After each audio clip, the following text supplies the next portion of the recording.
See what I just did? All it took was a pair of balls and a painter's extension rod. I just saved people about $10,000 today with this camera. This is Rudkowski of WeAreChange.org, and I'm joined by a wild, crazy man who went out one night and destroyed 19 red light cameras, a huge act of rebellion. And of course, there is a bigger story to this that you're not being told. We're going to get to this and a lot more. But Stephen, first of all, what happened? What made you act in such an act of defiance?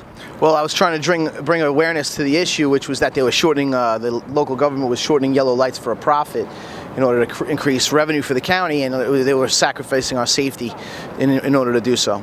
Now, we know there's a lot of statistics when it comes to red light cameras and how they actually prevent people from driving safely, how they're a big generator of tax dollars for the state, and they're not meant for the well-being of the community at all. What are some of the issues that touched you most with this particular red light camera in your area? Well, with the red light cameras in my area, the first thing we noticed is that they weren't in the affluent areas. They were only in the lower or middle income areas. They were never in the really wealthy areas, and that was just one of the factors. Another factor was that they were overticketing innocent motorists making right-hand turns. That's how they make 95% of their revenue, is people making right-hand turns, which it's legal to make a right-hand turn on red by us. All you have to do is come to a complete stop. With the cameras, you have to wait a length of time in order to make the right-hand turn without getting a ticket, which is also, it's abusive and illegal. Now, tell us about that night, because you turned yourself in. You did this purposely. Tell us the planning, tell us what happened, tell us all the details. Well, we came across the evidence that none of the traffic signals nor the traffic cameras had been signed off by licensed engineers. In order to expose that truth, I had to bring media attention to the issue. And in order to do that, what I did is I dismantled a bunch of cameras, and then I called CBS News and showed them exactly what I did and told them why I did it, because they had been shorting our yellow lights for a profit, and no licensed professional engineers had signed off on the traffic signals or the cameras. And probably even causing traffic accidents with people who are used to longer yellow lights, and then, obviously. The shorting of yellow lights just causes people to speed up to try and race through the intersection, or last minute slam on their brakes because they don't have enough time to make it through the intersection, nor do they have time to stop in time safely. So what's happening right now? Because I know you decided to run for Senate here in New York. I know you're also battling with court cases. What are the latest updates? Well, with the Senate race, we're doing really well. We're on the ballot for State Senate District 2 in Suffolk County, Long Island. And as far as the court case, we're going to win. The cameras are illegal and unconstitutional, and we have no doubt we're going to win.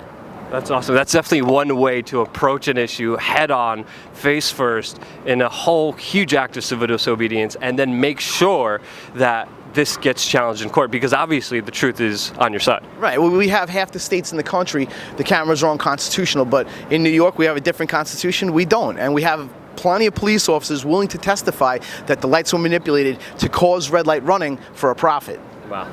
And of course also endangering civilians, and of course just giving more tax revenue for the families. None of the families that ever lost somebody in front of the cameras ever got to see the video of that accident. I have numerous people who are crippled from it, they've been killed from it, and none of their families have ever been able to see one video of the accident. Holy cow, yeah.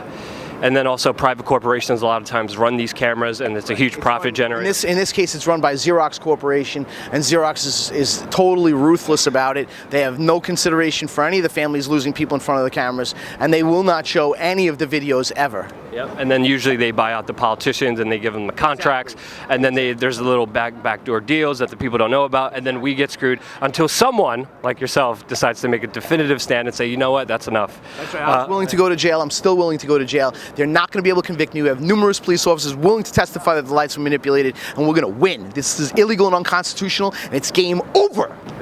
Obviously, being a huge pain in the butt for the state, how has the state responded to you? What kind of things did you have to go through for committing these actions? Well, they put government cameras right in front of my house.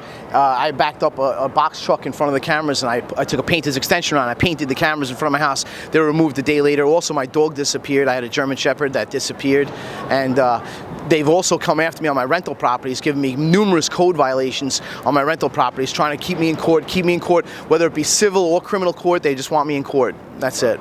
they're coming after me. And I know that there's a lot more that drives you. I know you also told me stories before about a priest that you knew. Yeah, my priest had been getting ticketed over and over at the same intersections, and he said there was nothing that I had done wrong. I made complete stops. There was no one coming. I made my turn, and I was still ticketed. And I said, Father, what do you think? He said, I think it's a scam. I think it's over-ticketing innocent motorists. It's exactly the same reason why they removed them from New Jersey, because they were over-ticketing innocent motorists. Wow. Holy cow, that's an intense story. Where can people find out more about you? Where can people support you? How can people get more involved into your action? My website is theredlightrobinhood.us, and they can find me on Facebook. My name is Stephen Ruth. You can type in facebook.com/theredlightrobinhood, and they'll find me. Anything else you want to say? Any last parting words to the people out there? Well, I want to thank God for allowing me the opportunity to represent the people of Suffolk County, and I want to thank the Libertarian Party for sponsoring me or nominating me to run for State Senate in District 2. I want to thank God and thank my family for being there for me, and thank everybody out there for contributing and being willing to help. Thank you, everybody.